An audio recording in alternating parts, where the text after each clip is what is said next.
Good morning everyone.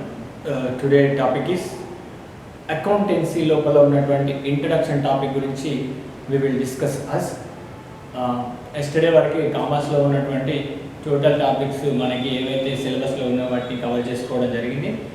2 days నుంచి అకౌంటెన్సీలో నుంచి 50 marks రావడం జరుగుతుంది. కామర్స్ లో నుంచి థియరీ నిన్నటి వరకు చెప్పుకున్న థియరీ నుంచి 50 మార్క్స్ రావడం జరుగుతుంది. ఇందులో నుంచి 50 మార్క్స్ రావడం జరుగుతుంది. Today part is accountancy calculation purpose, అంటే లెక్కించడం ఎలా దాని గురించి. నిన్నటి వరకు మనం బిజినెస్ స్టార్ట్ చేయడం ఎలా, స్టార్ట్ చేస్తే ఎలాంటి బెనిఫిట్స్ ఉంటాయి, వాటికి ఉన్న రూల్స్ రెగ్యులేషన్స్ ఏంటివని తెలుసుకున్నాం.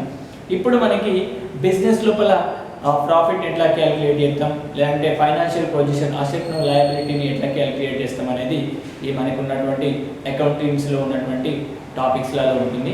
First of all we will start book keeping. అకౌంటెన్సీలో first topic is book keeping. Book keeping means recording. Keeping means recording. Recording all the business transactions record in the books. అంటే business లోపల జరిగే transactions ని, అంటే buying కొనడం, selling అమ్మడం, paying ఏమన్నా ఖర్చులు పెట్టడం, లేదంటే రిసీవింగ్ ఇన్కమ్ రిసీవ్ చేసుకోవడం, అంటే బిజినెస్ లోపల జరిగేటువంటి ఆల్ యాక్టివిటీస్ని రికార్డ్ చేయడం. రికార్డ్ ఎట్లా చేయడం? క్రానలాజికల్ ఆర్డర్, అంటే ఒక సిస్టమ్ వైజ్, అంటే ఒక ఫాలోయింగ్ ద సైన్స్, అంటే ఒక మెజర్మెంట్ కోసం క్యాలిక్యులేషన్ చేయడానికి ఒక సిస్టమాటిక్ వే ఉంటుంది. ఆ సిస్టమాటిక్ వే లోపల మనము డేట్ వైజ్గా, మంత్ వైజ్గా, నెక్స్ట్ ఇయర్ వైజ్గా మనం ఒక సిస్టమాటిక్ వే లోపల from the first date to 31st date వరకు మన బిజినెస్ లోపల జరిగే ఆల్ యాక్టివిటీస్ని బుక్ లోపల రికార్డ్ చేయడాన్ని బుక్ కీపింగ్ అనడం జరుగుతుంది. Here it is one definition. Book keeping is the science and art of correctly recording in the book of accounts the business transactions, the result in that transfer of money or money worth. అంటే book keeping అనేది ఒక science లాగా treat చేయడం జరుగుతుంది. Science లోపల మనకు experiments ఎలా ఉంటాయంటే, ఎక్స్పెరిమెంట్ చేయాలంటే మనం స్టెప్ బై స్టెప్స్ ఎలా వెళ్తామో, ఇక్కడ కూడా మనం final results profit or loss రావాలంటే మనం కూడా ఒక స్టెప్ బై స్టెప్గా మన ట్రాన్సాక్షన్ని రికార్డ్ చేయడం జరుగుతుంది. That means chronological order. Next art, అంటే దీని తోటి మనం ఫ్యూచర్ లోపల దీని ఒక హిస్టరీ బుక్గా ట్రీట్ చేస్తూ ఫ్యూచర్ లోపల మనకి దీన్ని బేస్ చేసుకొని ఫ్యూచర్లో వచ్చే లాసెస్ని కానీ వాటిని కవర్ చేసుకోవచ్చు. అంటే ఆర్ట్ బుక్ లాగా కూడా ఉంటుంది. ఆర్ట్ అంటే ఫ్యూచర్ పర్పస్లో కూడా మనకి దీన్ని బేస్ చేసుకొని, దీన్ని కంపారిజన్ చేసుకొని అప్పుడున్న లాసెస్ని కవర్ చేసుకోవచ్చు. అంటే లాస్ట్ ఇయర్కి ప్రెజెంట్ ఇయర్కి కంపారిజన్ బుక్ లాగా కూడా ట్రీట్ చేసుకోవచ్చు. ఆర్ట్ కరెక్ట్లీ రికార్డింగ్, ఇందులో రాసే ప్రతి విషయం, ప్రతి ఇన్ఫర్మేషన్, ఎవ్రీ ఇన్ఫర్మేషన్ అనేది కరెక్ట్గా రికార్డ్ చేయడం జరుగుతుంది in the book of accounts. ఈ బుక్ లోపల ఏంటి అందులో రాసేటి? ద బిజినెస్ ట్రాన్సాక్షన్స్, అంటే బిజినెస్ లోపల జరిగే transaction like starting business, furniture purchase, selling goods, paying current bill, paid salary, received commission, received interest. ఓకేనా? So these are the general business లోపల జరిగేటువంటి యాక్టివిటీస్, వాటిని ట్రాన్సాక్షన్స్ రాస్తాం. For the purpose of result ఏంటిది? మనకి profit or loss రావడానికి రాయాల్సిందే. ఇందులోపల రాసేటప్పుడు transfer of, అక్కడ రాసేటప్పుడు ఎట్లా ట్రాన్స్ఫర్ చేస్తాం? మనీ ఆర్ మనీ వర్త్, అంటే ఖచ్చితంగా వాటి పక్కన అమౌంట్ అనేది, ద వాల్యూ అనేది డిస్ప్లే చేయడం జరుగుతుంది. ఫర్ ఎగ్జాంపుల్ చూసుకున్నట్లయితే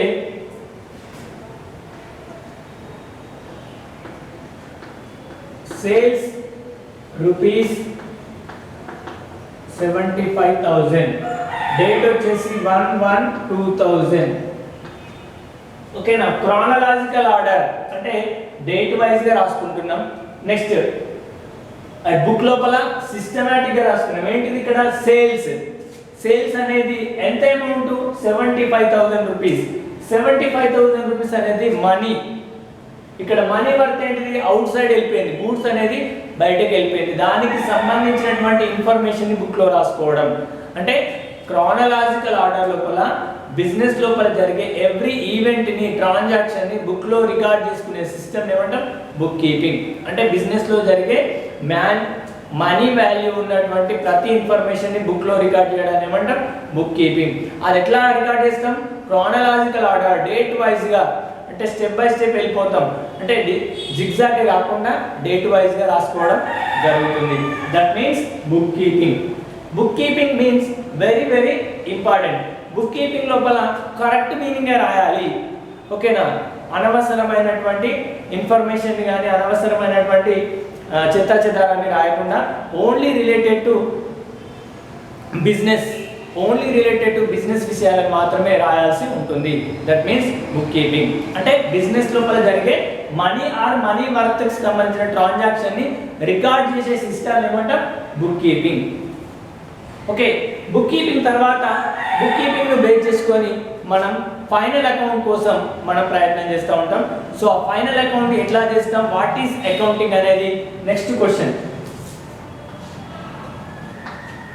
ఓకేనా, అకౌంటింగ్ అనేది బుక్ కీపింగ్ లో ఉన్నటువంటి ఇన్ఫర్మేషన్ ను బేస్ చేసుకొని దాన్ని మెజరింగ్ చేసి సిస్టమాటిక్ క్యాలిక్యులేషన్ చేసి for the purpose of final result, అంటే మనం ఒక బిజినెస్ చేయడం ద్వారా మనకి ఎంత ప్రాఫిట్ వచ్చింది, ఎంత లాస్ వచ్చింది, to know the information about the profit or loss and to know the about the balances of our business, అంటే బిజినెస్ కి ఎంత బ్యాలెన్స్ వచ్చింది, అంటే ఎంత అసెట్స్ ఉన్నాయి, ఎంత లయబిలిటీ ఉన్నాయి, ఎంత ఆస్తి ఎంత అప్పు ఉంది అనేది తెలుసుకోవచ్చు.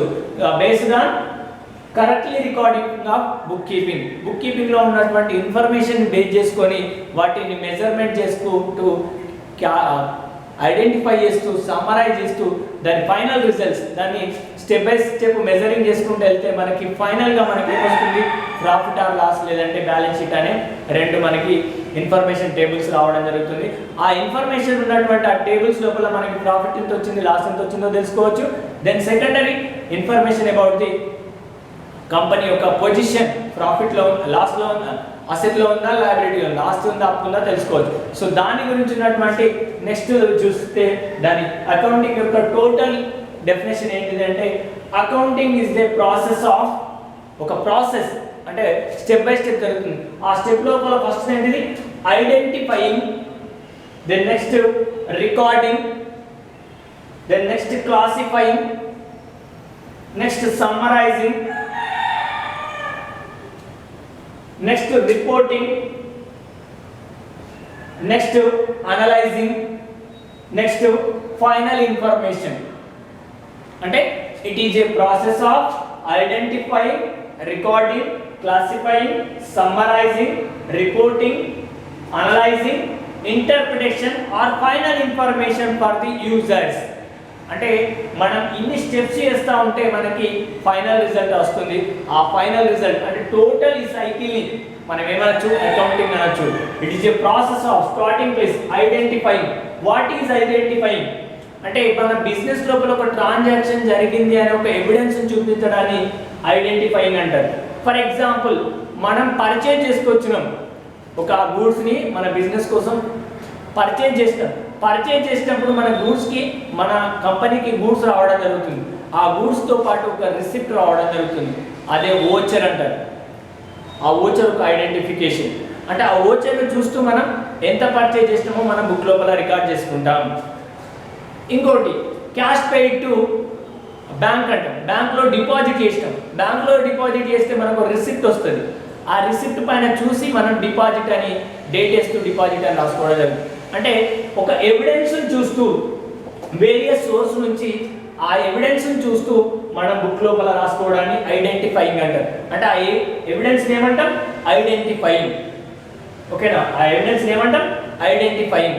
ఆ ఐడెంటిఫైయింగ్ చూసి మనం రికార్డింగ్ చేస్తాం. అంటే క్యాష్ అన్ని క్యాష్ బుక్ లో, పర్చేజ్ అంతా పర్చేజ్ బుక్ లో, సేల్స్ అంతా సేల్స్ బుక్ లో, అంటే ఒక సిస్టమాటిక్ లోపల రికార్డ్ చేయడం జరుగుతుంది. So that means recording. Keep recording all business activities based on identifying various sources of like document, receipts, vouchers, cash memos and sales invoice, purchase invoice.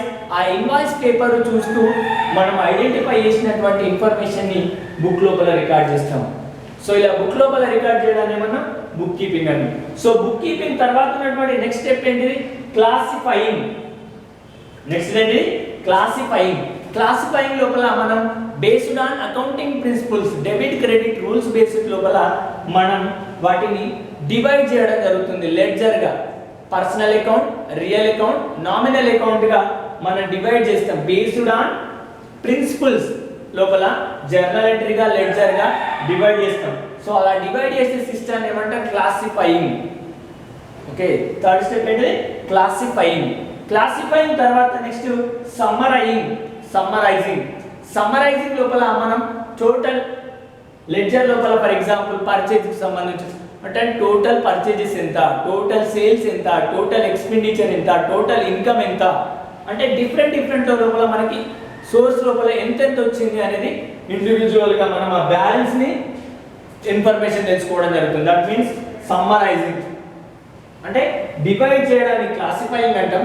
Divide చేసిన తర్వాత వాటి బ్యాలెన్స్లు ఎంత ఉన్నాయి అంటే ఈ మంత్ లోపల టోటల్ సేల్స్ ఎంత, ఈ మంత్ లోపల టోటల్ పర్చేజ్ ఎంత, ఈ మంత్ లోపల టోటల్ ఎక్స్పెండిచర్ ఎంత, ఈ మంత్ లోపల టోటల్ అసెట్స్ ఎన్ని ఉన్నాయి, అంటే డిఫరెంట్ గా ఒక్కొక్క ఇండివిజువల్లీ బ్యాలెన్స్ చేయడాన్ని సమ్మరైజింగ్ అంటారు.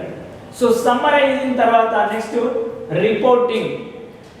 ఎక్కడైతే సమ్మరైజింగ్ లోపల ఇండివిజువల్ రిపోర్ట్స్ వచ్చినాయో ఆ ఇండివిజువల్ రిపోర్ట్స్ తీసుకెళ్లి మనము ట్రయల్ బ్యాలెన్స్ లోపల పోస్ట్ చేయడం జరుగుతుంది. ఆ ఇండివిజువల్ రిపోర్ట్స్ అన్ని ఫైనల్ గా ఒక 1 month కి ఒకసారి వచ్చిన అన్నిటి మళ్ళీ టోటల్ గా ఎక్కడ రాసుకుంటాం? ట్రయల్ బ్యాలెన్స్ లోపల ఇండికేట్ చేయడం జరుగుతుంది. అంటే ఇక్కడ వచ్చిన ఇండివిజువల్ బ్యాలెన్స్ లన్నీ సెపరేట్ ప్లేస్ లోపల రిపోర్ట్ చేయడం జరుగుతుంది. ఆ రిపోర్ట్ చేసే ప్లేస్ ఏంటిది? Trial balance. ట్రయల్ బ్యాలెన్స్ ను బేస్ చేసుకొని we should prepare profit and loss. మనకి ఎంత ప్రాఫిట్ వచ్చింది, ఎంత లాస్ వచ్చింది, ఎంత బ్యాలెన్స్ ఉంది, ఎంత అసెట్స్ ఉన్నాయి, ఎంత liability, balance sheet, financial position చూసుకోవచ్చు, నెక్స్ట్ అసెట్స్ అండ్ లయబిలిటీని చూసుకోవచ్చు. నెక్స్ట్ ఆ సిస్టమ్ ఏమంటాం? రిపోర్టింగ్ అంటారు. ఈ రిపోర్టింగ్ తోటి మనం అనలైజింగ్ చేస్తాం. అనలైజింగ్ లోపల మనం ఏం తెలుసుకోవచ్చు? To know the financial strength and weakness. మనకి ఎలాంటి బలాలు ఉన్నాయి, ఎలాంటి బలహీనతలు ఉన్నాయి. అంటే మన కంపెనీకి ప్రాఫిట్ ఉందనుకోండి స్ట్రెంగ్త్ ఉన్నట్టుగా ట్రీట్ చేయొచ్చు, మన కంపెనీకి అసెట్స్ ఉన్నాయి అనుకోండి స్ట్రెంగ్త్ ఉన్నట్టుగా ట్రీట్ చేయొచ్చు. మన కంపెనీ లాస్ వచ్చింది, లయబిలిటీలో ఉంది, లాస్ కమ్ లయబిలిటీలో ఉంటే దాని వీక్నెస్. సో వీక్నెస్ ఏంటి అనేది మనం అనలైజ్ చేసుకోవచ్చు. సో అనలైజ్ చేసుకున్న తర్వాత అనలైజ్ చేసే సిస్టమ్ వరకు ఉన్నటువంటి దాన్ని ఏమంటారు? అకౌంటింగ్ అంటారు. ఈ ఇంటర్ప్రిటేటింగ్ అంటే ఇన్ఫర్మేషన్ ని, ఈ ఫైనాన్షియల్ ఇన్ఫర్మేషన్ ఎవరు యూజ్ చేస్తారు? ఫైనల్ గా explain meaningful information provided to useful outers. అంటే ఇది ఎవరైతే అవుటర్స్ ఉంటారో, అవుటర్స్ మీన్స్ ఇక్కడ ఎవరైతే కంపెనీ లోపల ఇన్వెస్ట్ చేసిరో ఇన్వెస్టార్ కానీ, లేదంటే కంపెనీకి లయబిలిటీ లోన్ ఇచ్చినటువంటి బ్యాంక్ క్యాండిడేట్ కానీ, బ్యాంక్ ఫైనాన్షియల్ ఇన్స్టిట్యూషన్స్ కానీ, లేదంటే ట్యాక్స్ పే చేసే గవర్నమెంట్ ఇన్స్టిట్యూషన్స్ కానీ వాచ్ చేస్తాయి. అంటే ఈ ఇన్ఫర్మేషన్ తోటి వారికి ఎంత స్ట్రెంగ్త్ ఉంది, ఎంత వీక్నెస్ ఉందో చూసుకొని దాన్ని బేస్ చేసుకొని నెక్స్ట్ స్టెప్ ఆ యూస్ఫుల్ ఇన్ఫర్మేషన్ మనం అకౌంటింగ్ అంటాం. అంటే వీళ్ళ కోసం ఫైనాన్షియల్ యూజర్స్ ఎవరు ఇక్కడ? Final users owners or shareholders or government or financial institution. వాళ్ళు ఫైనాన్షియల్ స్ట్రెంగ్త్ వీక్నెస్ చూస్తారు. అంటే ఎవరి కోసం అంటే ఫైనల్ యూజర్స్ కోసం మన కంపెనీ యొక్క పొజిషన్ ని చూపించడం. అంటే ఫైనల్ యూజర్స్ కోసం మనం ఐడెంటిఫై చేస్తున్నాం, రికార్డింగ్ చేస్తున్నాం, క్లాసిఫైయింగ్, సమ్మరైజింగ్, రిపోర్టింగ్, అనలైజింగ్ చేస్తే ఫైనల్ యూజర్స్ దాన్ని ఆ ఇన్ఫర్మేషన్ తీసుకునేటువంటి సిస్టమ్ ఏమంటాం? అకౌంటింగ్. అంటే మనందరి కోసం వచ్చేటువంటి ఇన్ఫర్మేషన్ ఏమంటాం? అకౌంటింగ్. ప్రాఫిటా లాసా, స్ట్రెంగ్త్ ఉందా, వీక్ ఉందా చెప్పేటువంటి measuring system, calculating system, assuming సిస్టమ్ని మనం అకౌంటింగ్ గా ట్రీట్ చేస్తాం. సో ఈ అకౌంటింగ్ తోటి మనకు ఉన్నటువంటి ఆబ్జెక్టివ్, ధ్యేయం ఏంటిది? అకౌంటింగ్ చేయడం తోటి ఏమవుతుంది? ఫస్ట్ది అకౌంట్ రికార్డ్స్. మనం బుక్ లోపల రాసినామంటే రికార్డ్ గా ఫ్యూచర్ పర్పస్ ఉపయోగపడుతుంది. ఒకసారి రికార్డ్ చేసినామంటే ఫైనల్ గా కొన్ని రోజుల దాకా ఆ బుక్ ని యూజ్ చేసుకోవచ్చు. Accounting records. సెకండ్ది రిజల్ట్స్ ఆఫ్ ఆపరేషన్స్. అంటే మనం ఈ బిజినెస్ చేయడం ద్వారా మనకి ప్రాఫిట్ వచ్చిందా, లాస్ వచ్చిందా, ఆపరేషన్ మీన్స్ ఇక్కడ ప్రాఫిట్ ఆర్ లాస్ అని తెలుసుకోవచ్చు. థర్డ్ పాయింట్ ఏంటంటే ఫైనాన్షియల్ పొజిషన్. మనం స్ట్రెంగ్త్ ఉన్నామా వీక్ ఉన్నామా అంటే అసెట్స్ లయబిలిటీస్ ఎట్లా ఉన్నాయో తెలుసుకోవచ్చు. ఇదొక ధ్యేయం కోసం. ఫైనల్ ఆబ్జెక్టివ్ ఏంటిది? Communication to users information. అంటే ఈ ఇన్ఫర్మేషన్ ఎవరు యూజ్ చేస్తారు? ఎవరైతే ఈ కంపెనీ మీద డిపెండ్ అయి ఉన్నారో వాళ్ళందరూ ఇన్ఫర్మేషన్ యూజ్ చేస్తారు. అంటే ఫైనల్ యూజర్స్ కోసం మనం ఈ ప్రాసెస్ని చేయడం జరుగుతుంది. ఇది మనకున్నటువంటి ఫస్ట్ లెసన్లో ఉన్నటువంటి book keeping and accounting. Okay, book keeping అంటే బుక్ లోపల రాయడం, అకౌంటింగ్ అనేది ప్రాసెసింగ్. ఏం ప్రాసెసింగ్? ఐడెంటిఫై చేస్తూ, మెజరింగ్ చేస్తూ, క్యాలిక్యులేట్ చేస్తూ ఫైనల్గా మనకు ప్రాఫిట్ ఆ లాస్, బ్యాలెన్స్, అసెట్స్ చెప్పేటువంటి ఇన్ఫర్మేషన్ ఏమంటాం? అకౌంటింగ్. ఓకేనా? ఈ రెండింటి గురించి మనం ఈ లెసన్లో తెలుసుకున్నాం. Thank you.